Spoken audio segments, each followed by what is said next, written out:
Salut à tout le monde, merci et bienvenue dans cette vidéo.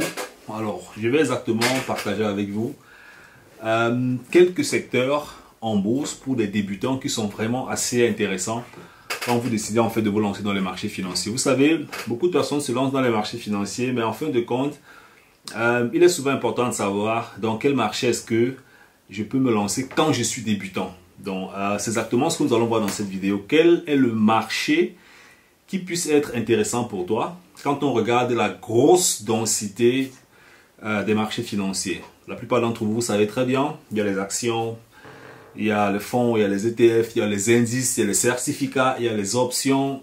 On parle de Bitcoin aujourd'hui, maintenant on parle de Metaverse, après on va parler ainsi de... Il y a tellement de produits financiers qui naissent chaque jour et tout ça embrouille en fait beaucoup de débutants dans ce domaine. Donc, le but de la vidéo, ce sera exactement de partager avec toi quel est le domaine qui sera intéressant si tu n'as aucune idée et si tu aimerais exactement te lancer. Et je vais t'expliquer dans cette vidéo pourquoi est-ce que tu dois le faire. Alors, quand tu te lances dans les marchés financiers et que tu as trop peur, hein, je vais m'adresser vraiment ici à ceux-là qui ont trop peur. Quand tu te lances dans les marchés financiers et tu as trop peur, la première chose en fait, c'est de comprendre que tu dois te focaliser au début. Si tu ne connais... Allô? Ok. Si tu ne connais vraiment rien, excuse-moi, j'ai l'impression qu'un truc a sonné là. Si tu ne connais vraiment rien et tu as peur de perdre tout ton argent, ok? Si tu as vraiment peur, déjà que on ne perd vraiment pas tout son argent. Pourquoi? Parce que l'argent que tu perds, c'est quelqu'un d'autre en fait qui le récupère. Donc en fait, dans les marchés financiers, l'argent ne se perd pas souvent. Si tu as fait des pertes, en fait, sache que c'est quelqu'un d'autre en fait qui a récupéré ça. C'est un cycle en fait, tu vois. Bon, je peux comprendre que de ton côté, ça voudrait dire que tu as perdu de l'argent, mais c'est quelqu'un d'autre en fait qui a cet argent. Donc dans les marchés financiers, quand on fait les recherches en fait, on a ce qu'on appelle sur les plateformes d'information, on parle en fait par exemple des fonds et des ETF. Et dans les fonds, les ETF en fait, il y a plusieurs catégories, ok? Et dans ces catégories, il y a certaines catégories qui sont extrêmement, je vais dire, les rentabilités sont garanties. La progression est constante sur le long terme et les performances sont aussi intéressantes. Donc, ça veut dire que moi, je vais te conseiller en fait de regarder les fonds. Et en ce qui concerne les fonds, ce seront les fonds internationaux. Parce qu'il y a plusieurs types de fonds. On a les retraites, on a les fonds pour les retraites, on a des fonds pour l'immobilier, on a des fonds structurés, on a des fonds alternatifs, on a des fonds pour des secteurs agricoles. Il y a plusieurs types de fonds. Tu vois un peu. Donc la question que tu dois savoir déjà, ou bien la question que tu dois répondre si tu veux te lancer, c'est dans quel type de fonds est-ce que tu veux investir. Ça c'est vraiment pour les débutants. Beaucoup de personnes se lancent dans le Bitcoin et sont intéressées par tous ces hauts et bas que le Bitcoin fait. Beaucoup de personnes se lancent dans les Metaverse, les devises et tout. Ce que j'aime souvent dire en fait, c'est que c'est une autre classe de risque en fait en investissement ou bien dans les marchés financiers. Tu vois un peu. Moi, je vais te recommander de commencer si tu n'as vraiment aucune idée, si tu ne sais pas comment ça se passe, si tu veux vraiment aller peu à peu. Commence avec les fonds. Et on a plusieurs types de fonds. Là, je vais peut-être regarder les fonds du côté de...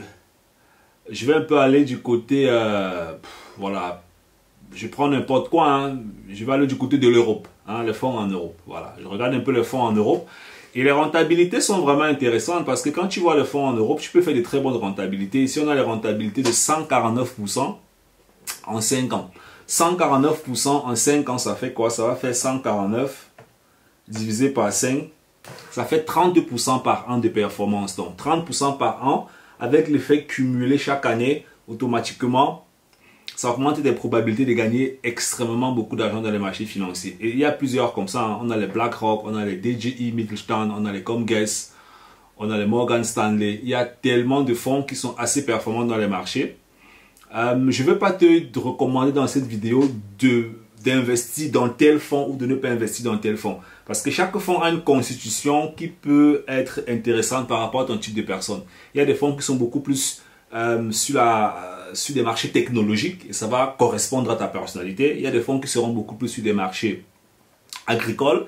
Il y a des fonds qui seront beaucoup plus dans l'automobile. Il y a des fonds qui seront beaucoup plus dans des marchés émergents. Il y a des fonds qui seront dans le secteur sanitaire, dans la santé ou l'immobilier. Ça dépend vraiment du type de personne, de ta personnalité. Mais les rentabilités sont intéressantes. Ici, par exemple, là, j'ai devant moi un fonds de BlackRock. Je ne sais pas si tu connais BlackRock.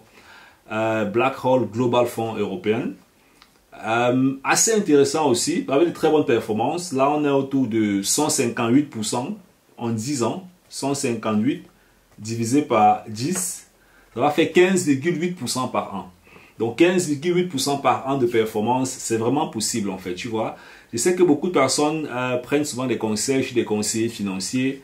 Et ces conseils financiers là parfois promettent des très faibles rentabilités, notamment pour tous ceux-là qui vivent en Allemagne, là où je réside, parce que parfois quand je fais des contrôles dans ces domaines, tu te rends compte que beaucoup de personnes se font arnaquer par des agences d'investissement. Donc si tu es débutant, moi je pourrais te recommander de commencer avec des fonds assez intéressants, pas n'importe quel fonds, parce qu'il y a des fonds où si tu mets même ton argent, ça va complètement pas progresser. Hein. Il y a vraiment des fonds qui sont intéressants. Tu peux commencer par ceux-là. Informe-toi, essaye de voir quels sont les fonds qui existent, quels sont les fonds qui peuvent être intéressants pour mon type de personne. Parce que chacun a un type de comportement.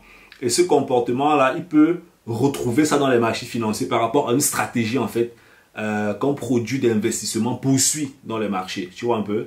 Donc, c'est un peu cette petite complexité ou bien cette petite, je vais dire, cet ensemble d'informations que tu dois être capable quand même un peu d'avoir si tu veux te lancer au début. Quel est le type de fonds que tu veux choisir à l'international, dans les retraites, dans les marchés divergents, dans des marchés émergents, dans les marchés structurés, dans les marchés monétaires, dans l'agriculture, la technologie. Tout ça, tu regardes et puis tu te dis, bah, ok, par rapport à la constitution, j'aimerais plutôt aller dans celui-ci. Si tout cela est complexe pour toi et tu penses qu'on peut t'aider, il n'y a pas de problème. Tu vas sur notre site, simplicefoguet.com. Dans la barre contact, tu nous envoies un message et on pourra voir ensemble comment coopérer dans ce domaine. Ciao, ciao!